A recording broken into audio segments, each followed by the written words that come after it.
مدینہ کی ریاست کے اوپر زور دینا اور نبی صلی اللہ علیہ وسلم کی جو اپنے نوجوانوں کو بتانا کہ ان کی زندگی سے سیکھو، یہ میرا ایک زندگی کا تجربہ ہے۔ میری زندگی باہر مغرب میں، انگلینڈ میں، دنیا میں کرکٹ کھیلتے ہوئے گزری۔ پاکستان کو، سارا پاکستان کو میں جانتا ہوں، کوئی ایسا علاقہ نہیں جدھر میں نہیں گیا، لوگوں کو جانتا ہوں۔ اور یہ ایک میری زندگی کا سفر تھا جو شروع میں مجھے اس کی سمجھ ہی نہیں تھی۔ ہم بھی والد صاحب جمعے کی نماز پہ پڑھنے پہ لے جایا کرتے تھے زبردستی، ان کی عزت کرتا تھا اس لیے میں چلا جاتا تھا، اور پھر عید کی نماز، لیکن اس کے علاوہ میرا کوئی ایمان نہیں تھا۔ ہم جس طرح زیادہ ہوتے ہیں نا، مسلمان گھروں میں پیدا ہوتے ہیں، ہم بھی گھروں سے جو ایک قسم کا کلچر ہوتا ہے لیکن اندر ایمان نہیں ہوتا۔ تو یہ جو میں اس سفر طے کر کے پہنچا ہوں، یہ اپنی زندگی کے تجربے سے میں نے سیکھا ہے۔ میں جو یہ سچ پہ پہنچا ہوں، یہ ایک بڑا لمبا سفر تھا، اور یہ سفر تو چلتا جائے گا کیونکہ ایک سمندر ہے ایمان۔ آپ اس کی کتنے درجوں پہ پہنچتے جائیں، جتنے بھی زندگی میں آپ عبادت کریں گے، پڑھیں گے، تو آپ کو پتہ چلتا جائے گا کہ آپ کو کتنا کم پتہ ہے کہ کتنا یہ بڑا سفر ہے۔ لیکن میں اس نتیجے پہ پہلے پہنچ گیا، اور وہ یہ نتیجہ ہے کہ ہم دنیا میں رول ماڈلز ڈھونڈتے ہیں۔ کرکٹ میں جب میں کرکٹ کھیلنا چاہتا تھا تو میرے رول ماڈل تھے، وہ بدلتے جاتے ہیں، لیکن آپ کے ہر وقت کوئی نہ کوئی رول ماڈل ہوتا ہے کہ میں اس طرح کا بننا چاہتا ہوں۔ اور میں نے یہ جب میں بڑا ہو رہا تھا اور بڑے سب سے میرے ماں باپ نے اچھے اسکول میں بھیجا، وہاں ہمیں کبھی نہیں یہ احساس ہوا کہ ہمارا رول ماڈل نبی صلی اللہ علیہ وسلم کو بننا چاہیے۔ وہ ایک دین تھا، وہ ایک اپنی طرف تھا، ہمیں پڑھایا جاتا تھا، لیکن جو رول ماڈل تھے وہ اور تھے۔ کوئی فلم ایکٹرز تھے، کوئی پاپ سٹارز تھے، کوئی کھلاڑی تھے۔ ہمیں یہ سمجھ ہی نہیں تھی کہ جو دنیا میں سب سے عظیم رول ماڈل ہے، اس کے اوپر ہمارے اسکولوں میں ہماری جو تعلیم تھی اس نے ہمیں اس طرف نہیں لے کے گیا۔ تو میں جو یہ پہنچا ہوں، میں آپ کو یہ بتانا چاہتا ہوں، یہ میں اپنی زندگی کے تجربے سے پہنچا ہوں، اور میں اس نتیجے پہ پہنچ گیا۔ اور یہ میں نے الیکشن سے پہلے یہ باتیں نہیں کی، تاکہ میں یہ نہیں چاہتا تھا کہ لوگ یہ مجھے کہیں کہ یہ ووٹ لینے کے لیے باتیں کر رہا ہے۔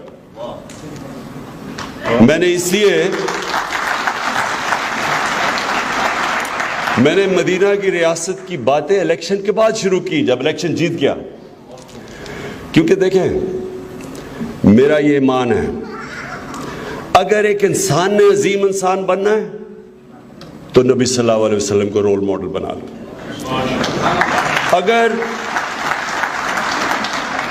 اگر ایک قوم نے عظیم بننا ہے تو مدینہ کی ریاست کے اصولوں پہ چل جاؤ، کیونکہ یہ میں اس لیے کہہ رہا ہوں کہ یہ تو دنیا میں ثابت ہو گیا ہے۔ جو بھی لوگ نبی صلی اللہ علیہ وسلم کے ارد گرد تھے، سب عظیم لوگ بن گئے۔ سارے ان کے صحابہ وہ شروع میں تو عظیم نہیں تھے، ان کو دیکھ دیکھ کے لیڈر بن گئے سب۔ یہ دنیا کی تاریخ، اور مجھے افسوس سے یہ کہنا پڑتا ہے کہ ہمارا یہ نہیں پڑھایا جاتا، اور انشاءاللہ یہ ہمارے دور میں ہم اپنے تعلیم کا نظام ٹھیک کریں گے کہ بچے کو پتا ہو، ہر بچے کو پتا ہو کہ انہوں نے کس طرح ایک معاشرے کو تبدیل کیا، اور وہ سارا معاشرہ جن کو عرب تھے،